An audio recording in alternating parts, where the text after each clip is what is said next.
Hello everyone, welcome to the last session of Career Camp SCV. I hope you had a great day today. For those of you who have not run into me yet during the day, my name is Douglas E. Welch, and you can find out more than you ever wanted to know about me at douglasewelch.com. Case sensitive? No. It is not case sensitive, no. Domain names up to the 3-letter are not case sensitive, but after the slash can be. So good question. There's a tech note for you today. My other hat. I was wondering about that. My other tech hat, I put that on for a second. This is a new session for me. Came to me about a week ago. It's a discussion I've had with people for a long time. What is success? And the fact is, success is different for each and every one of us, as it should be. We're all unique human beings. So success is bound to be different. But there's also an issue with success in today's society. I have a very short definition of success. Success is being able to support yourself and your family doing something you love. That's it. We're not talking about money, power, anything else. Supporting your family doing something you love. I tell this to musicians all the time who are struggling to be independent musicians. I say, are you doing something you love? Are you making enough money to support yourself? You are successful. You may want more things. You may want more money. You may want more power. These are just higher levels of success. They are not success itself. But the problem is there's been a perversion of the term success in today's society. Success no longer means what it used to mean. In the past, people felt that they had a roof over their head, food in their pot, and their family were safe, and I'll add on to that, good work to do. They were successful. The men returning from World War II were extremely happy after years of depression to have a nice suburban home, a grill in the backyard, a great job working at the factory, sending their kids to college. They were successful. The small business person on Main Street supporting his family running the mercantile shop on Main Street was successful, and they knew it. They were respected in the community. They were respected in their family. Unfortunately now, modern celebrity has perverted the term success. Nowadays, we like to believe that if we're not Madonna, we're not P. Diddy, we're not name your celebrity here, we're nothing. There's no levels of success anymore. There's nothing between no one and successful. And personally, I find that to be horribly, horribly wrong. We are all successes in different ways. Again, if you can support your family doing something you love, you are successful. You are probably more successful than some of the people you know who are struggling to do just that. Either they can't support themselves because they can't find a job, or they're working a job that doesn't fulfill the needs of providing for themselves or their family. Just like I said in the opening session, that everyone is an expert. Anyone who has one more experience or one more piece of information than someone else is an expert. Success works much the same way. If you can meet that very small criteria I've laid out there, to me, you're successful. The trouble with this lack of levels, this lack of shades of gray in success, is that at our very nature, we're all taught to strive for success, but through the very new definition, we're told we will never, ever reach it. We're supposed to keep banging our head against a wall, looking for success with the capital S, with very little chance of ever getting there. It does to me, which I'm reasonably sure it does to you too, it beats you down after a while. Why am I banging my head against the wall if I have been told I will never be successful? It creates such a conflict in our minds when we're working, especially if we're working in a job that we don't really care that much about. Why am I suffering this when you have basically denied me the right to call myself successful? The fact is, and the reason I call for these levels of success, is there is a mathematical property that we've known about for, gosh, I'm going to say almost 100 years probably. And you've all seen it. Anyone who's been to school has seen it. And that is the bell curve, right? The funny thing is about math is we can come across mathematical constructs that actually mimic the world in very effective ways. Okay? In the case of success, if you're looking at this, you have very few people, relatively few people, who are unable to support themselves at all. The true poor, the true poverty-ridden who are trapped in poverty. At the other end of the spectrum, you have the, I almost said excessively rich. You have the exceedingly rich. You can use whichever term you prefer. You have the exceedingly rich celebrities, Donald Trumps, Madonnas, P. Diddy's, name your favorite, pardon? Mitt Romney. But the bulk of us, the bulk of people in the world, fall in the curve. That's the way it works. It's not because someone declared that the bell curve is the way you figure these out. It's as if you do studies and you track statistics, this curve appears again and again and again in everything from bird populations to human genetics, anything. Okay, we know this gives us a way of looking at the world, and yet we ignore it. We ignore the fact that these are the outliers. These are the outliers. Okay, guys, we are the normal people here. What we do, what we see, what we earn on a daily basis is the norm. It falls probably somewhere in that range. But we've been told only these people are successful. I hope that is as clear to you as it is to me. At least its absurdity of how clear it is, okay? There are some other problems with this distortion. I use the word perversion. It's a very loaded word, but that's the first word that came out of my mouth when I thought about this problem one time. I said, the perversion of success, because it, to me, is what it truly is. There's some other issues involved with this. If you start to believe this is true, nothing is ever good enough. You are never satisfied, ever. You can make a $1,500 bonus at your job, and it's not enough. You can get that big raise, you can become a manager, you can become a vice president of your company, and it's not enough. Because if this is the level of success, nothing except for Madonna level status is enough. Again, what brain-cracking dichotomy is that? It's going to drive you mad. And in fact, for a lot of people, it does drive them mad. We chew ourselves up trying to reach levels of success that are absolutely rare. Rare like diamonds, rare like gold. But we beat ourselves up for not achieving that. And the irony is those people don't think they're that successful either. Well, and that's a whole nother issue, which is, of course, people who are at this level often are very, very dissatisfied with their life, which someone like we here in the room, we look at and go, are you out of your mind? But it's true, and there's a reason for that, because they don't feel they've earned it. Yeah, they will. Well, they'll actually sabotage their own lives sometimes at that level, which is... Or they feel guilty because they have... Or they feel guilty, exactly. Another dark side of this is we begin to think that no sacrifice, including sacrificing our morals, involving in engaging in criminal behavior, abusing others, no sacrifice is too great to get there. And I personally think that that is a great reason why we see so many scandals, so many things happening in the world in the news today, is partially due to this problem. You start to throw away those things that make you most human in order to try and get this. And of course, the bell curve laughs in our face and says, you can try all you want. Only this amount of people are ever going to get there. So you're going to destroy your life and still not get what you want.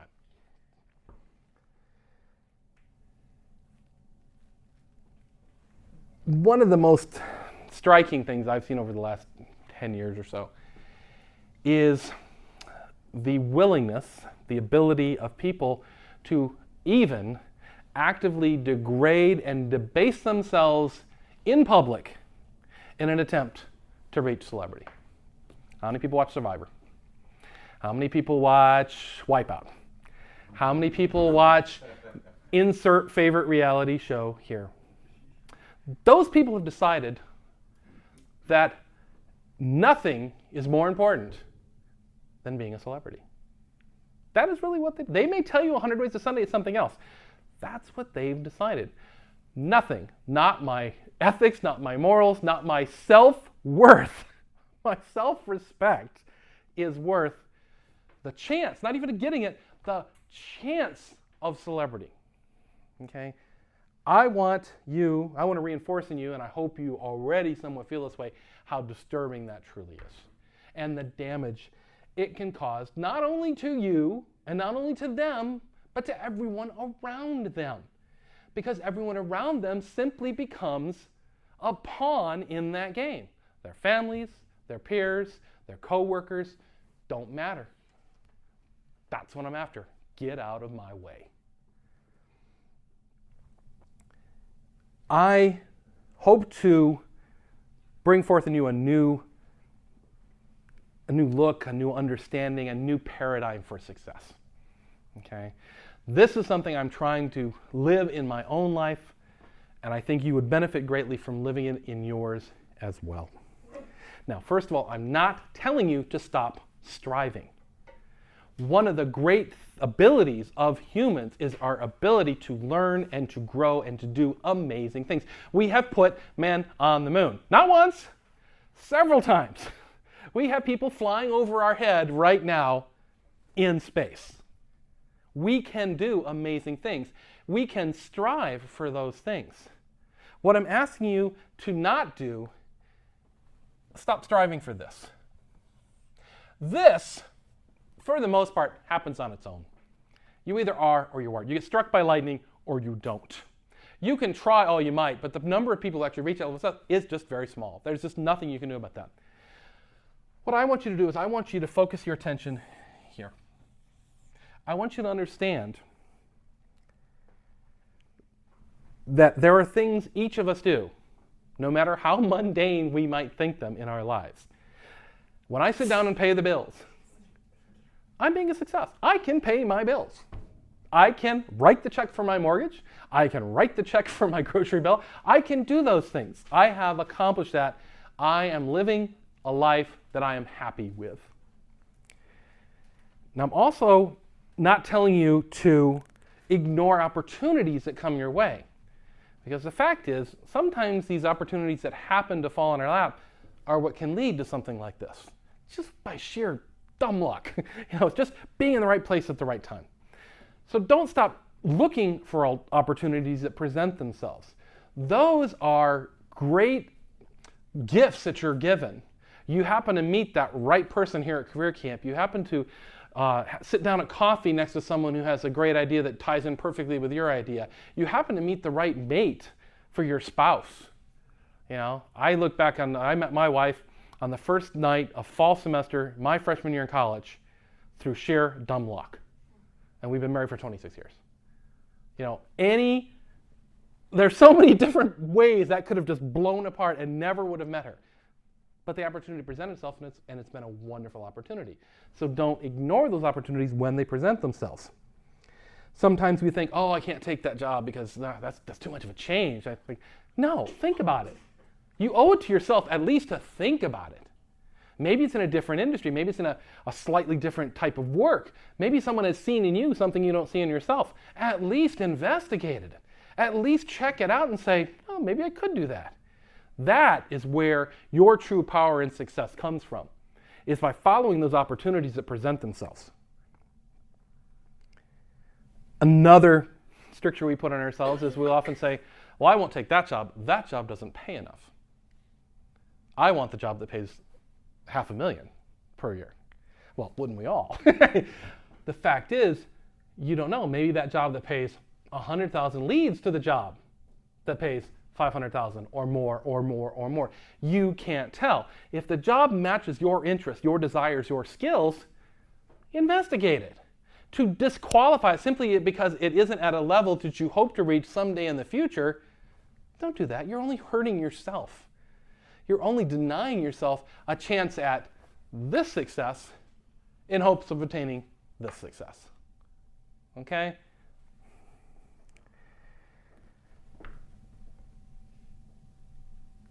Just looking at my notes here, you need to define success in a way that makes more sense and has, this is the important word, has more nuance than the current beliefs of success. You know, there are shades of gray here. You know, infinite. You can. What's the mathematical concept? You never actually walk to a wall. If you constantly walking halfway to the wall, you'll never actually make it to the wall. There are endless ways of dividing up these levels of success, and the trouble is, success for you could be quite different from success for you, and it probably will be. You may feel that living in a small town, working at a good job, or having your own business in a small town, working online is much more preferable, although it only pays this much, to working in a corporate office with all the stress, but it pays this much. You know, I personally have made that decision in my own life.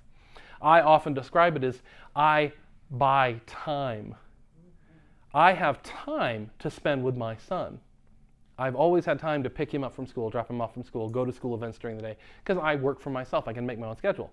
Do I make as much money as someone else my age with my skills? Not in the least.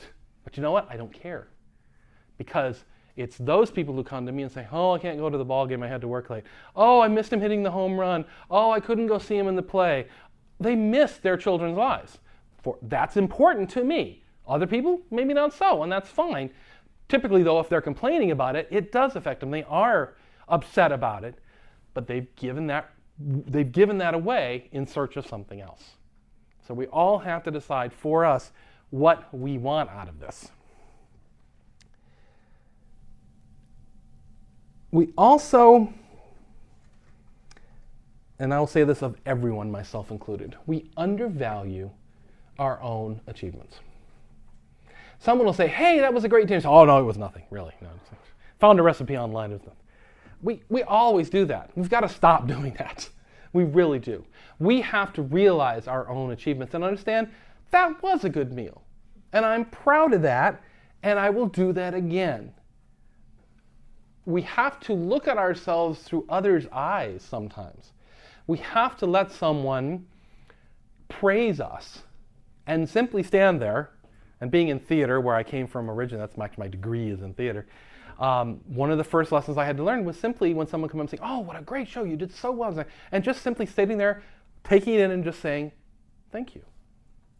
It's nothing to be embarrassed about. It's nothing to be uncomfortable about. They're saying, you did a great job. Your job is to say, thank you.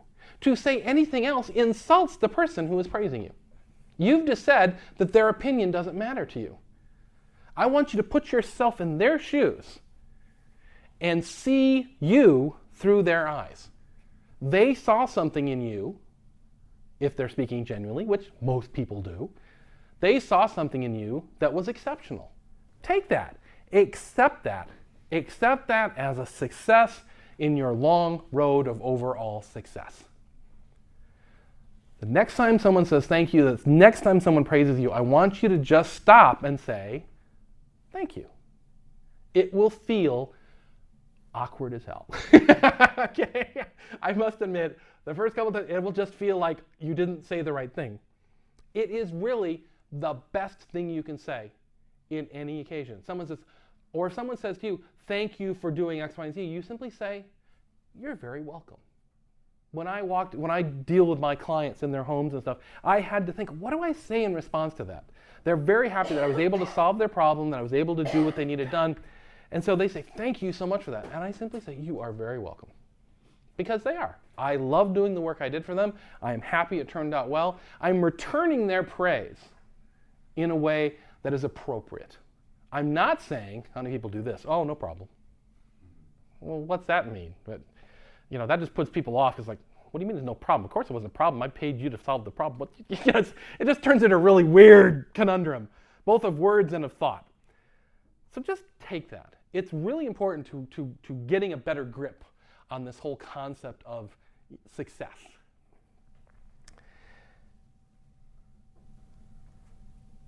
I talked about the time I buy for my son. And some people may look at my life and say, well, he doesn't have a flat screen TV, he doesn't have a fancy car, he doesn't have a fancy house, he lives in Van Nuys, we call it the Van Nuys nose wrinkle. Ooh, Van Nuys. The fact is, though, I'm lucky to a certain point in that I don't necessarily want those things. Not so much that I'm willing to sacrifice other things to get them. So I'm in a good position. Some people get caught in the position of they really, really want those things and they can't have them, and it really tears them up. I'm a little lucky in that regard. I don't really care that much. But you can find people, yourself included sometimes, you can get tied up in things like that. I really, really want that fancy car. Well, you know what? You can't really afford it. And you're better off understanding you can't really afford it and moving on. Because if you don't, you're going to get in a situation that so many people found themselves with their homes. They bought more home than they could afford. And the bird came home to roost. The pigeon came home to roost. There was no way it was not going to do it. But sometimes we want to believe too much. We want to believe that advertisement's telling us the truth. And that this cream will make our skin look 20 years younger. We want to believe so much that we're willing to ignore our own intuition and our own best thoughts. Don't fall into that trap, because that is one of the things that will move you over here. And we don't want you there at all if you can possibly avoid it. That's truly unsuccessful. Okay, you are struggling. You are desperately having trouble.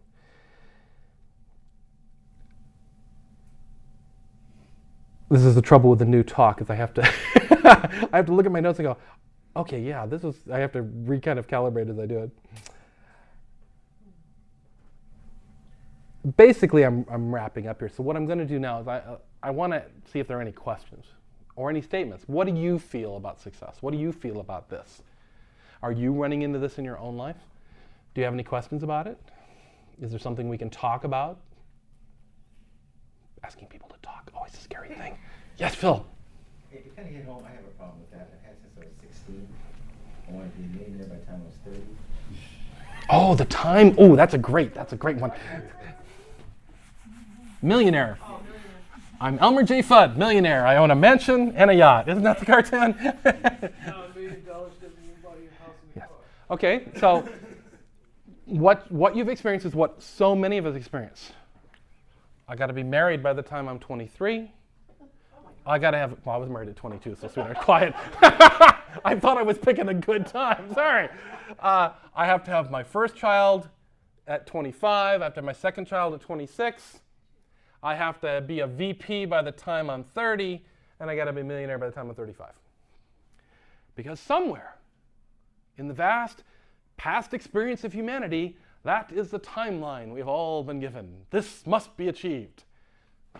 Again, the number of people who live that type of life is much too variable to allow for that.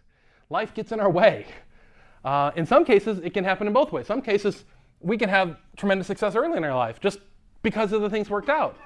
Sometimes we can have children later in our life. I didn't have my first child until I was 34. So, if anything, when you're confronted with one of these rules of the world, you need to look at them like this and say, well, that's just absurd. I have friends who did this, and I have friends who did that. I had family who did this. Again, we're infinitely variable. My wife and I had this discussion early on in our marriage. It's like, we were told we had to do things. Well, she wanted to establish her career before she had children. So that was not, at 20, she was 24. At 24, we were not going to have kids when we could barely support ourselves. But once the career got established, it was almost an immediate, okay, now. And we did. And we've been very, very happy with that. But there's no way up front you could ever say, this is the way it shall be. You can't pull a calendar out and put check marks on it. Life doesn't work that way. Okay, does that make sense, Phil? It's just things happen, both good and bad, that move us through our lives. We can only live our lives forward, but we can only understand it backwards. So sometimes we look back into the past and go, It wasn't too bad. Yeah, that sort of worked out, didn't it? Yes, sir. I was going to say, you can have the best intentions in the world, but if you don't have the opportunities, things don't come. There's a great quote, I think, from Menominee, it's a Jewish prophet. It says, man plans, God laughs. Yeah. Life's what happens to you while you're busy making plans. Yeah, I mean, you can plan, and I'm not saying, as I said earlier on, I'm not saying don't plan for success. Don't keep striving for success. Don't keep taking advantages of opportunities. What you have to let go of is, it's going to happen. I'm going to force it to happen now. Because you can't. There's simply no way you can do it. You may be the world's biggest egotist and think you can, but I guarantee you're going to get smacked down. And then how are you going to deal with that when that doesn't happen? What happens to us? I know I'm borderline depressive sometimes. I can get really funked out. Man, if I'd done this, I'm crawling in a hole for a week and a half trying to breathe, for God's sake. So I've learned over my life, don't do this. Live your life as it comes at you. Strive for those things you want. We talked earlier in the Career Compass talk I gave about figuring out what you want to do in your life. Well, that's just figuring out your desires, your likes, what your preferences are. That's perfect. That allows you then to, try and plot a course through life so that you know when you're off course. Because the trouble is sometimes you don't know when you've veered off course and you're doing a job that is the absolute antithesis of any job you would want to do. That's what keeps you kind of headed in that general direction. And again, that direction is different for all of us. But it's important to know that. It's very, very dangerous to think you can force life to happen. Yes? I sort of realized if you make your goal in life, I want to make a lot of money, you find that no amount of money you make will ever be enough. Nope. Because my uncle, he's a lawyer, and he makes a lot compared to my parents, but he is not happy. Okay. I grew up poor, farm town, Ohio.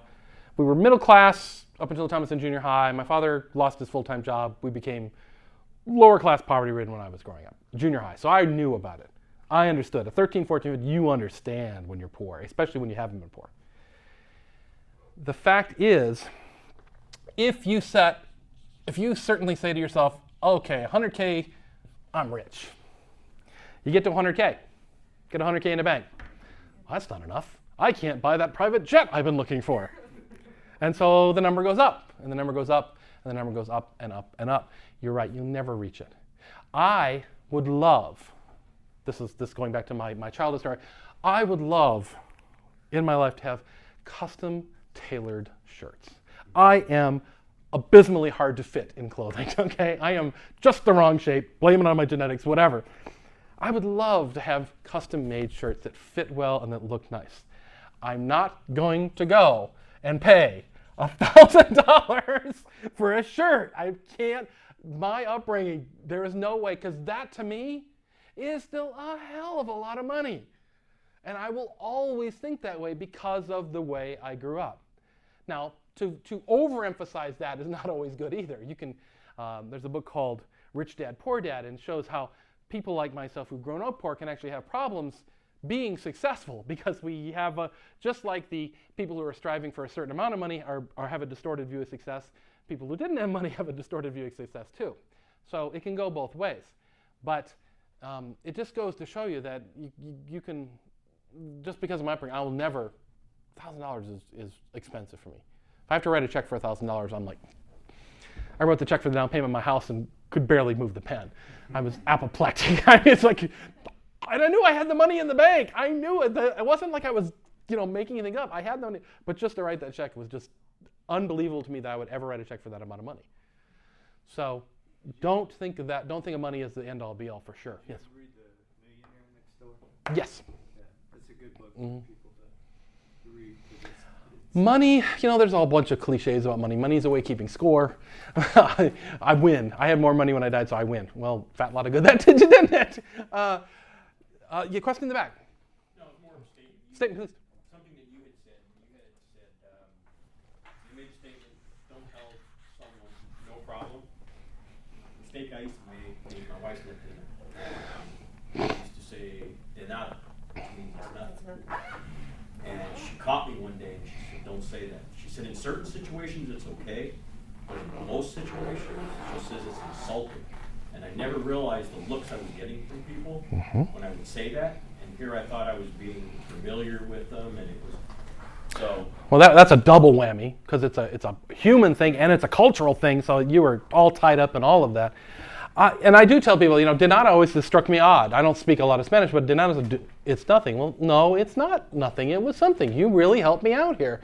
And, I always took it as no problem. Right. You're welcome. That's how I. Yeah. What It's. did they say? What are you supposed to say? Fortnite? I assume gracias would be more in Italian. Ringraziare or grazie is Or you're welcome. in the. You can say gracias. Are you welcome? Yeah. I mean, often in Italian you'll say grazie back. In Italian you say prego if it's prego. But it's important to acknowledge that it was something, to you, and that kind of gets off our track a little bit on success. But to me, that's not realizing your importance in that person's life, and they're and rejecting that praise, and we don't accept praise often. It's very hard for most of us. I don't know what it is specifically for Americans. It's hard. You see people struggle with that every day. They kind of blush and hem and haw, and If you come from the old school of parents, they always put their kids down, so I think that's where that comes it can happen today too. I still see it today. It's not as much, Yeah. but yeah, old school parenting was keep them down because they're going to kick you. They're going to kick you later. My joke is raising kids is all payback myself. So, but it's a change in culture. It's a change in human actions. Human nature never really changes, and you'll often see laws that are trying to be passed. We're going to legislate human nature. Well, good luck with that. Don't use your cell phone when you're driving. Yeah, good luck with that. Yeah. I've seen the amount of cell phone driving handheld up to the ear increase since they passed the law, which I think is just merely Californians in their usual contrary fashion saying, "Screw you." Traffic court on Tuesday, and I'd say a good third of I was blown away. A good third of the tickets were Yeah. cell phones. To wrap up, do you have any other questions, Russell? Any other discussions? Yes. I felt I have a friend, and I've said this for probably 20 years. We went to college together. We were in theater, and he became a biologist. He teaches at the University of Vermont. He's a pagan. He has a drumming circle on the weekends. He goes periodically to South America to tag squirrels and stuff. He's got 2 kids. He's got a girlfriend who is just deliriously happy. He doesn't have hardly any money. I mean, he gets paid a university salary. He is the most successful person I know because he is doing this thing that he loves. I have never known anybody as successful as he is. I'm not sure he even sees it that way because I've told him that, and he looks at me kind of funny. But honest to God, because he loves what he does. He has this awesome life. Mm-hmm. He has a great life. It's hard to see it when you're in the middle of it. Best life. Because we all have dissatisfactions about our own life that bubble up. I wouldn't want his life personally. Right, I don't want to do that. And that's the important thing. That is success for him, and he's happy in it. We all have trouble with that bubbling up with no matter how happy we might be, there'll be that little whisper in our ear. Well, you don't have the Porsche, you don't have the big screen TV. Because that's society nattering away in the background, and it can be difficult to overcome that sometimes. But again, it's important to remind yourself. I'm very good at that because I have my friends to remind me. They'll complain about not being able to go to the kids' play or something like that, and I'm like, and I just shut up because I'm going, what's the matter with you? To wrap it all up, I hope this talk has helped you to see success in a new way. I think a lot of us intuitively understand that difference between uber success and nothing. There are levels, there are shades of gray to success. I want to reinforce that in you. I want you to take it away and share it with other people because I know we all have people in our lives who are very, very unhappy because that's the way they think. I talk to musicians all the time, especially about I'm not successful because I'm not Madonna. And it's like, well, but you play regularly, you make money, you pay your bills, you support your family. What do you mean you're not successful? And I have to reinforce that with them. And I'd like you to do that with the people around you too. And let them understand they don't have to be P. Diddy. They don't have to be Donald Trump. They don't have to be name your celebrity here. And nor do they have to debase themselves in an attempt to get to that place. Even to the point of, to interject here a little more career emphasis on this, even to the point of staying in a job where they're abused. I meet lots of people, I talk lots to people who are suffering varying forms of physical and mental abuse in their jobs, and yet they refuse to leave. Because they've been beat up so long and so much, they no longer think they are worth anything. Okay, they have gone to the antithesis of of success. They now have begun to believe that they're not worth anything. And that should never be a place that anyone falls to. Because the fact is we all have something to give. And in fact, in talking to them, they're very accomplished, they're very skillful at what they do, but they've been told that they're not so much and so long that they no longer believe it themselves. And that to me is a truly, truly sad state of affairs. And one that I will talk to them for hours to try to bring them out of, because I find that to just be unacceptable in any fashion. Success is not black and white. There are shades of gray. Don't let others tell you you are unsuccessful because you don't have the Porsche, the big screen TV, the fancy house, or the way I describe it with my son's friends, the 15-foot doors at the front of their house. Success is let's learn how to talk to. Success is defined from the inside. Success is what you think it is. It's not what others think it is. If you let people decide what success is for you, they will more than gladly do that. Well, you need to go out and buy the BMW, and you need to buy a house in Beverly Hills or wherever, pick your ritzy suburb these days. You need to do this. You need to have a kid by now. You need to have 3 kids. You need to have your own business. You need to have 300 employees, whatever. They'll try to push this on you. That's their idea of success. That's their concept of success. You can't live someone else's idea of success. You can't wear someone else's suit of clothes. It isn't going to fit. Even a $1,000 personally tailored shirt. Please take that away with you today. And hopefully that's something you'll take away from Career Camp in general. We try to make Career Camp about you, not about us, not about anyone who's up here in front, not about anyone who's leading a discussion. It's about you. It's about what you get out of the day. I hope this day has been a success for all of you. If you have any questions, any comments, any feedback, please give it to myself, Mitch, Anthony, the other co-chairs. Write it down on a scrap of paper and slip it under our door, whatever. Email it, post it on the website. We don't really care. Let us know how you felt today, and let us know what we did right, what we did wrong, what we did good, what we did bad. What you'd like to see more of is also very, very important, because this is a regular event now. This is our 3rd year. So please share that with us. I hope you have a great evening. We're going to head back to the main room. It is time for our closing raffle, and we'll see if we all win some neat stuff.